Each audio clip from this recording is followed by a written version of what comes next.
What's going on, everyone? TM24 here, and we are back with some more Marvel Snap content.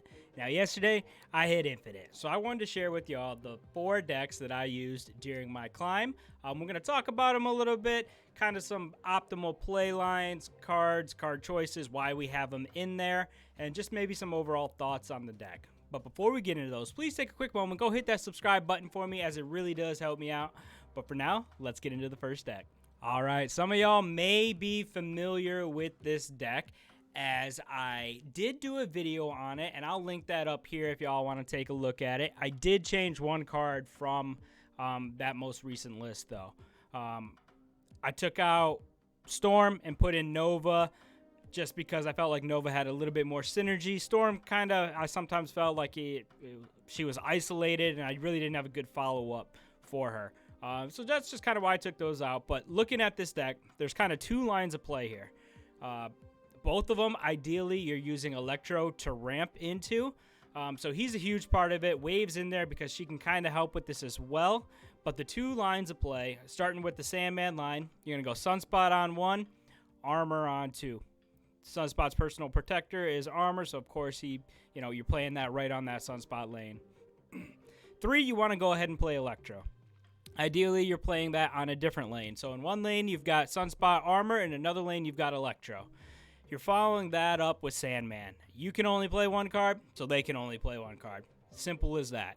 And then, because y'all are only playing 1 card a turn, this is where Dr. Doom and Odin really carry you through the rest of this game. Dr. Doom's adding 5 power at each lane the first time he's played, and then another 5 power at the other 2 lanes. As Odin comes down on top of him. So, ideally, you're looking 1 lane, you've got Sunspot Armor. Another lane, you've got Electro Sandman. And then you could even go, a 3rd lane, Doom, and then Odin. Or however you want to break it up so that you end up getting the power that you need to win. So that's kind of the first of the lines that I had. The second line, which may be a little bit more fun, definitely a little bit flashier, is the Nimrod line. So, Nova in there, great synergy with this line. 2, you can play something if you want. You could play Sunspot, you could play Armor. Preferably, I would say probably just skip, as that seems to make the most sense, and you'll see why here in a second. So, skipping on 2. 3, you're playing Electro, and you're going to play that on the same lane that you play your Nova. So, you're going to have Nova and Electro hanging out in 1 lane. Next turn. You're going to play Shuri. Now, I know you've got that extra energy, so you feel like you got to use it. But trust me, I think you want to get Shuri down now on that same lane with Nova and Electro if possible. And then you're following that up with Nimrod. And Nimrod's going in that lane as well, filling that completely up. Because your turn 6 is going to be Galactus. Galactus comes down, Nimrod gets destroyed. Depending on which lane he's in, you're either going to get one Nimrod or potentially 2 that have been buffed. So you're talking 22 power on turn 6 on a single lane. And I had tons of success with this line of play. And was probably my preferred of the 2, but you can easily get wins with both. Now, those aren't the only lines that you can get to win. You've got other options here. You can kind of split and pick and choose as you see fit. Maybe 3 you go... maybe it's Wave into Doom, or maybe it's Wave right into Galactus. Wave's in there to cheat things out. So you've got plenty of ways to win, and we'll kind of talk about some of these cards here. So, as I said with Nova, great synergy, adds a little bit of power, helps your Nimrod. If Nova does come down and hit, your Nimrod's got extra 1 power. So instead of adding 22, you're adding, an extra 3. You're at 25, and that feels really, really nice. Sunspot's in there, solo. Yeah, Sunspot could easily win a lane on its own. You could just go Sunspot 1, Armor 2, and maybe you don't play anything till Destroyer on 6. You could do that, and you could potentially still win games that way. Sunspot's great. Best 1-drop by far. Armor, Sunspot's personal protector. If you're playing Sunspot, typically I'm going to say you should play Armor right on top of Sunspot. Next up, we got Electro, and he's in there purely for ramp. He's helping you get to your Nimrod, to your Sandman, to Galactus early, to Dr. Doom early. He allows you to get things out that, otherwise you wouldn't be able to. And same thing with Wave, but she kind of plays a little bit different role because if you hit Electro, it's kind of a natural curve. You can go, okay, on 5 goes Sandman, on 6 goes Doom. Whereas if you play Wave on 3, the next turn is 4. So maybe you're playing your Doom on 4 then, but then on 5, you're then kind of like, okay, what do I do now? I can't follow it right up with Odin. You're looking at maybe then you play Sandman, or maybe then you play Nimrod. So it feels a little bit clunkier with Wave. But she could also just help you cheat out Destroyer or something like that. If you got Sunspot down, Armor down, Wave on 3, Destroyer on 4, I mean, that feels really good as well. So Wave still, while she doesn't feel as, I'd say it's not as smooth, it's not as clean of a line, she still can help you get a lot of power out there. Next up is Shuri, and I mean, Shuri is just pure power. She's so strong, doubling the power of a Nimrod, doubling, maybe you double Odin, and then you play Odin on top of Shuri, and then you've got a doubled Destroyer as well. You can kind of do some crazy things with Shuri. Next up is Nimrod. He's one of your win conditions, and he's got great synergy with Galactus, great synergy with Destroyer. So Nimrod feels really good in this deck. Sandman, he's disruption. If you're only playing one card, they're only playing one card, you can easily just, use Doom to outpace them there. Also, potentially one of those win conditions as well. If it's a deck that doesn't play until, drops all their cards on turn 6, your Sandman comes down on 4, all of a sudden their game plan's out the window and you have a huge lead. So Sandman feels really good as well. Galactus, I love Galactus. He's a card that wins. I feel like if you're playing Galactus most of the time, I think you're winning that game. Dr. Doom, he's providing your synergy, and he is amazing with Sandman. Those two paired together are just so strong, very, very tough to beat. Odin, again, we kind of talked about it. Odin can hit Shuri. Odin can hit Dr. Doom. Odin could even hit Destroyer.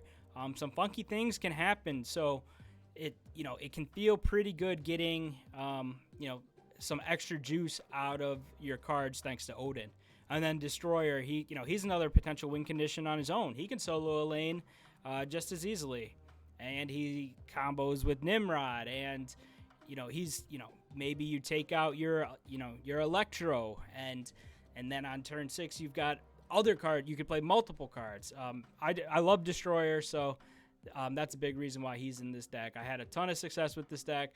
I mainly played it from, I would say, probably 70-ish up to it was probably a good up to 80, 82, 83, 84, 85, because once you hit 80 you get that 5 level bump. I did slide back a little bit and then have to fight back, but this was the deck that I was mainly using for that part of the climb. So that's kind of this Sandrod deck. Like I said, I'll have linked the video that I did on it there if you guys want to take a closer look at it. But let's get on to the next one. All right, hopping right into this next deck, and it's an oldie, but it's a classic. It's the Zabu Sarah, a bunch of 3 drops, and then a few tech cards in there. So, I just called it Zabu because, Sarah, Zabu, pretty straightforward. Not the most creative, but hey, it's still a good deck. So you're kind of looking at this deck. Turn 1, obviously you're not playing anything, you're skipping. Turn 2, it'd feel real nice to get Zabu down to get those discounts on your Wong, on your Absorbing Man, on Shang-Chi as well. Turn 3, I love to Storm, but I only like to Storm if I've got Brood in my hand or potentially Thor. Storming with nothing to kind of back her up feels really poor, but if you've got Brood, it feels really, really good. So kind of going with this line of play, Storm into Brood on that same line. So in one lane, you've got Zabu hanging out. You're going to Storm a different lane. You're going to follow Storm up with Brood.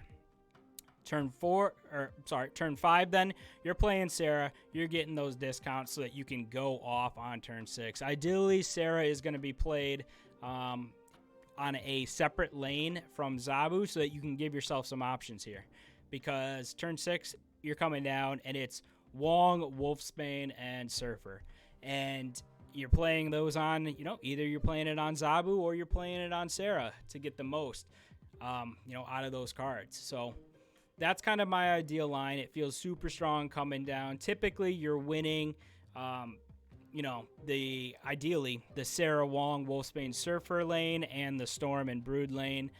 Yeah, you would have loved to compete on the Zabu lane, and it's an option, but ideally you're trying to win 2 lanes here. So those are typically the lanes you're winning, but now we can kind of take a look at some of these cards, why we've got them in there. And we're going to start right off with Goose. And if y'all have seen any of my videos, I love Goose. I think super, super strong.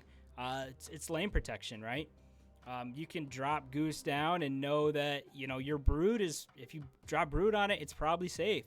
If you play your Zabu there, you could storm it and feel pretty good that you're going to win that lane. So I love Goose. Zabu's in there for those discounts. He's a great card.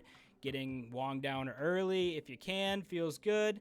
But he's more for kind of the big one at the end where the discount's already on your 4 drop. Sarah comes down, and then now all of a sudden all your cards cost, 2. So, he's in there for discounts. Wolfsbane, power and synergy. She feels great on top of Wong, and she'll get super strong very quickly. So, Wolfsbane, I think, is a really nice inclusion here. Brood, he's a surfer target, and that's kind of the biggest thing that he can add. You could also play him on those lanes that you can't play anything else. Like Death's Domain. Yeah, Brood may go, but his Broodlings are going to hang around. So it allows you to have a little bit of flexibility as well as to get into some of those lanes that, maybe you wouldn't otherwise be able to. Next up, we got Surfer, and Surfer is power, man. He comes down, and he's hitting all these 3 drops, and ideally, you're winning the game. So Surfer feels really good. Storm, we kind of talked about her a little bit. She's lane control. Again, she can sometimes feel a little bit clunky if you don't have a good follow-up. So I'm always a little bit hesitant storming away things super quickly, but getting Storm down followed up by Brood pretty much wins you that lane guaranteed, especially if you've got Surfer in hand. Next up, you've got Thor. I mean, Thor's got synergy. He's a 3-drop. His Hammer Mjolnir goes into your deck. If you draw that, you can play that on Wong, and all of a sudden Thor's going to win you a lane by himself. So Thor's just a really good 3-drop. Wong we got in there. That's power when you combined it with Surfer. You've also got synergy with Wolfsbane, and as we talked about, Thor's Hammer and Mjolnir. So you kind of got options there. Absorbing Man. As funny as it sounds, he also has some pretty strong synergy in this deck as well. If those discounts come down, turn 6, you can double Shang-Chi your opponent. You could play, you could play a Wolfsbane and have your Absorbing Man copy that Wolfsbane. He can copy Surfer. He can copy, he could storm another lane. Not that you would want to, but you could. Or maybe you're up early, right? And you're just going to arrow something away on 5. You can do it again on 6. I love Absorbing Man. I think he's a great card. I think he's a crucial inclusion in this deck as well. Just a really nice tech card. But moving on, Shang-Chi, he's there for control. You're trying to take out their big threats. Maybe, like we just said, you double him with Absorbing Man, and all of a sudden you're taking out 2 lanes. So Shang-Chi is a really nice card to have in there as well. Sarah, she's discounts, and then Arrow. Arrow can feel a little bit clunky in this build just because, you're typically trying to play multiple cards on turn 6. The discounts, depending on what comes down, can feel a little bit weird. I mean, if Sarah comes down, you can play, a 3-drop and Arrow, but Arrow's just too good not to include. That's pretty much the main reason she's in here. She's disruption. She's great. So I felt like she warranted a spot in this deck. Not a typical inclusion, I know, but I feel like she's well earned it with what she provides. So that's kind of this Sarah Zabu deck that helped me in conjunction with the deck that we were just talking about, the Sandrod deck with Sandman and Nimrod. So I used both of these two to kind of climb from that 70 to mid 80s range. So for now, let's get into the last 2 decks that carried me the rest of the way. All right, now we are talking about the next deck that I had a ton of success with and helped me kind of grind some of those levels. And that is the Dark Hawk bounce deck that has been going around. I'm just calling it Bounce Hawk. And the thing with this deck, and actually the deck coming up, there aren't really any good set play lines because there's not real. I don't know what you want to call it. There's plenty of power, plenty of ways to win, but more so you're piecing them together, and you're doing so with certain cards that really help the deck go. So instead of play lines, we've got 4 cards that I would say are probably the most important. 3 of them for sure. The other is kind of a flex card that feels really nice coming down. But kind of just looking at this Bounce Hawk deck, right? We're just going to run through these real quickly. You've got the Hood. The Hood's great. He's going to give you that 1/6 demon, so that feels really, really good. You can bring it back to your hand with Falcon. You can bring it back to your hand with Beast, and all of a sudden you got a bunch of demons that can go running around on turn 6, and that feels real nice. Boss is in there because if you look at our hand, or at our deck, nothing has more than 3 power except for Chavez, and Boss is never going to hit Chavez unless you're playing Boss on turn 6, and then it doesn't really matter. So Boss feels pretty good. I will say there are a few times playing Boss felt a little bit awkward because I would have played the Hood on 1 or 2, and then I'm looking to play Boss on one of those next turns, and all of a sudden I'm worried about hitting that demon and reducing its power. So Boss can sometimes feel a little bit clunky. Iceman and Korg, great 1-drops. You're disrupting their hand, you're disrupting their deck. Both of them feel really good coming down on their own. I won a couple games with Korg alone because I played 4, 5, 6 of them thanks to location help and Beast and Falcon. And his deck's full of rocks. He's not drawing anything, and I just dropped Darkhawk, and it's an easy win. So both Iceman and Korg kind of fit the same thing. They're disruption, but they feel pretty good coming down. Next up, we got Angela. And Angela, she is power, right? You're playing multiple cards on top of her. You're playing maybe you're playing Iceman, Korg, sending them back with Falcon. Then you're playing them again, sending everything back with Beast. Angela can get pretty strong. So she is definitely crucial to this deck as well. But she wouldn't be able to be that crucial without some of our other bigger cards. Black Widow. She is in there for synergy with Darkhawk and Disruption. She feels really nice coming down as well. I did have one game where I think it was is the location that you clone. I think it's like cloning bats or something like that. And I just kept playing Black Widow on there. And my opponent eventually just conceded because they weren't drawing any cards. So she did get me a win on her own. And she feels pretty good as well. So, she'd probably be one of the ones that I would lean towards cutting first, but it feels hard to do that because she does work with Darkhawk. So, Black Widow is a solid choice there. Next up, we got Beast and Falcon, and they both kind of do the same thing. Beast, I feel, is a little bit better.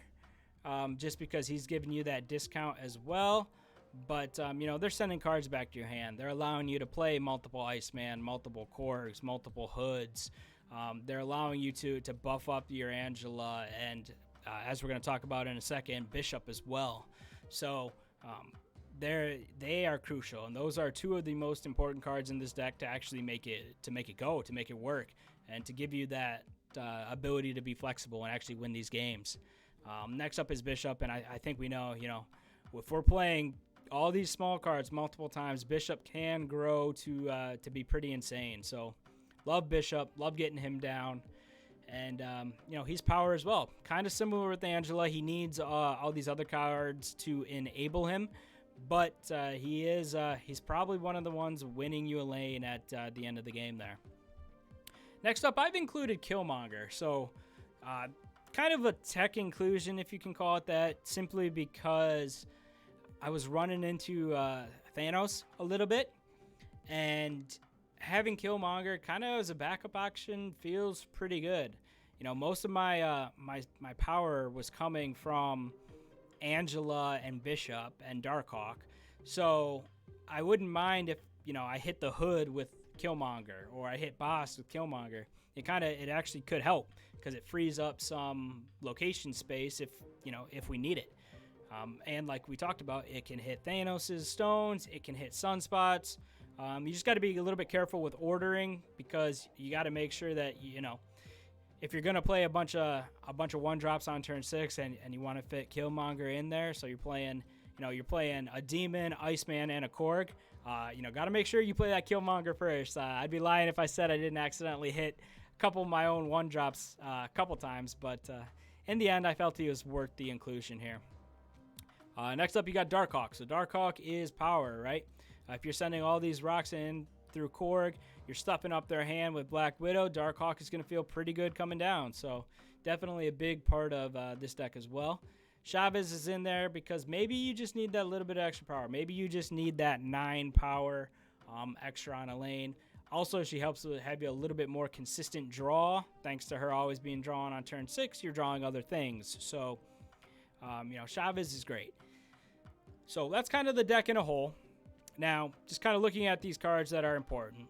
Beast, Falcon, I think it's pretty clear. We want to use them to bring these cards back to our hand. Darkhawk is power, and then I've got Bast here because, she's buffing pretty much everything in your hand.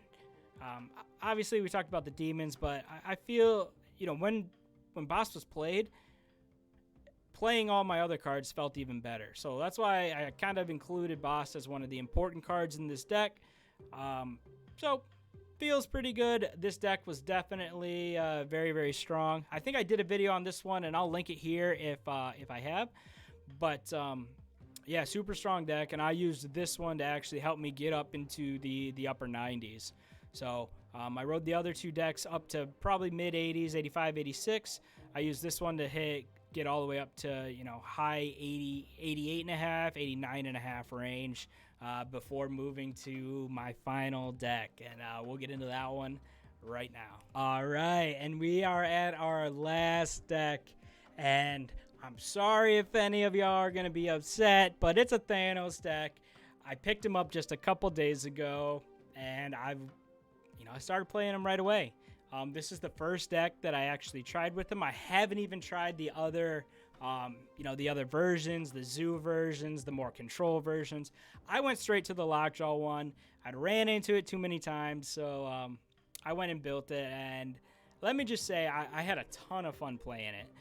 It seems very, very flexible, seems very, very strong. So I'll just run through these real quick. I know y'all probably know a little bit about these Thanos decks, but let's go through it. Sunspot's great. We've talked about Sunspot at length. Best one drop, can solo a lane.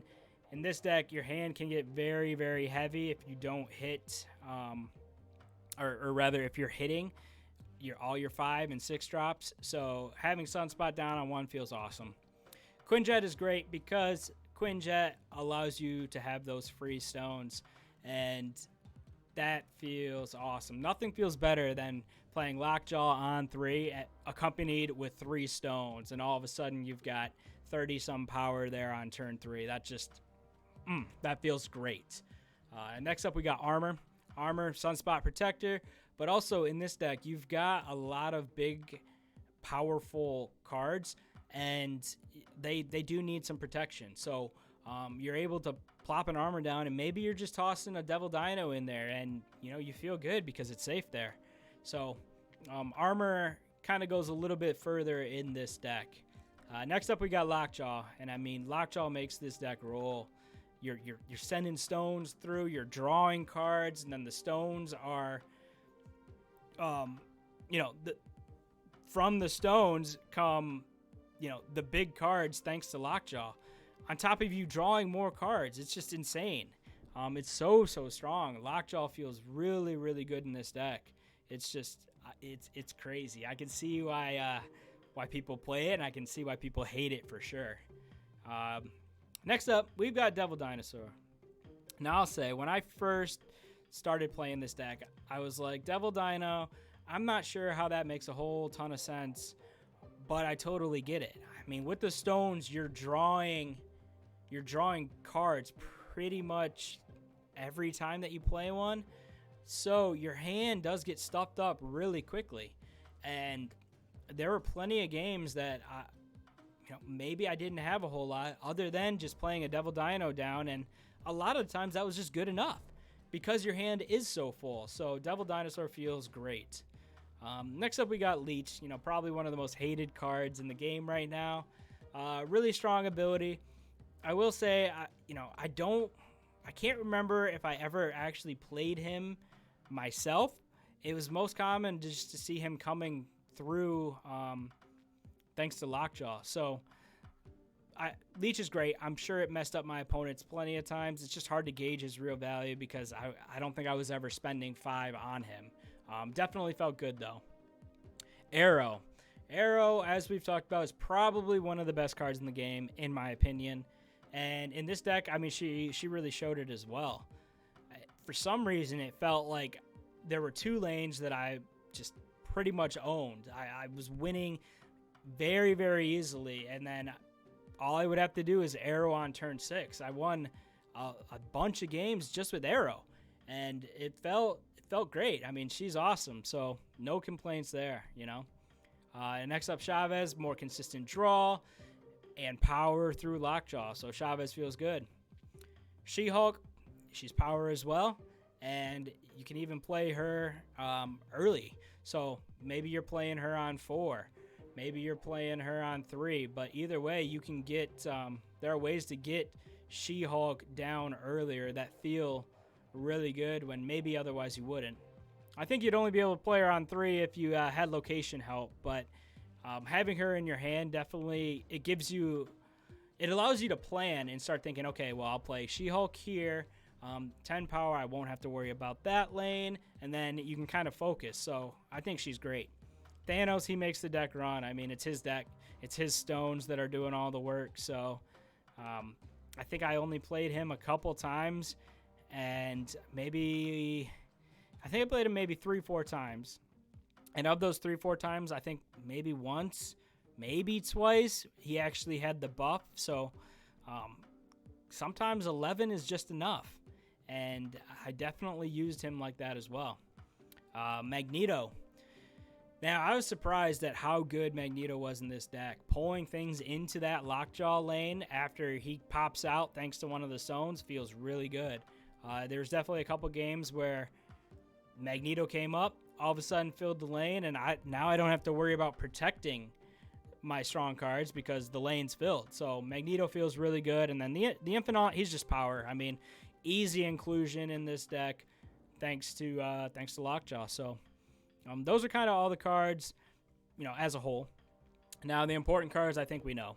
It's Thanos, Lockjaw. Those are by far the 2 most important cards in this deck. And the stones really carry. They do a ton of work.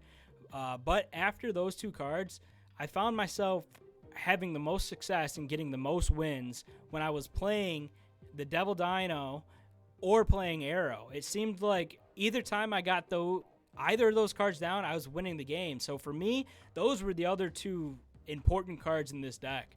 I doubted Devil Dinosaur at first, but I'm definitely a believer now. So overall, this deck was very, very strong. I used it from, I think, 89.5, shot straight up to 95 upon hitting 90, and then it was smooth sailing. I think I lost maybe 2-3 games total and never more than 2 cubes. So overall, this deck just feels super, super strong. And, I had a ton of fun playing it. I think I did a video on this one. If I did, I'll link it here. But those were the 4 decks that got me to Infinite just yesterday. So if y'all have any thoughts, questions, please feel free to put them in the comments. I'm more than happy to answer and kind of talk about these decks a little bit more if y'all like. But until next time, remember, have some fun.